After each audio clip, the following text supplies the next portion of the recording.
आनंदाची गोष्ट आहे. खरं तर या नराधमाचा चौकात चौरंग जरी केलं असतं तरी आम्ही लोकांचं ज्यांनी केलं असतं त्यांचं अभिनंदन केलं असतं. त्याने ज्या प्रकारे चिमुरडीवर अत्याचार केलं होतं त्याला याच्यापेक्षा कठोर शिक्षा झाली असती तरी ते कोणालाही समाधान देणारं क्षण असतं.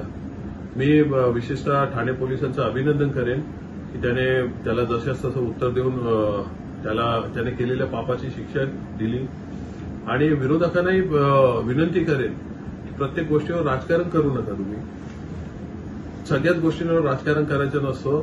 तुम्हीच आधी बोलत होते की यांना फासावर लटकवा, याला ताब्यात द्या, आम्ही बघून घेऊ, मग आता कशाला त्याच्यावर राजकारण करतो.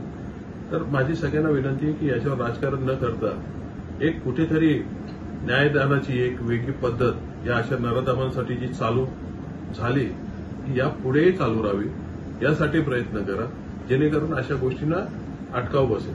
त्यामुळे पोलिसांचे अभिनंदन आणि तमाम जनतेचे अभिनंदन. जी माझ्यासारखी जी लोक आहेत जी हळहळली होती याच्याने त्या सर्वांचं अभिनंदन.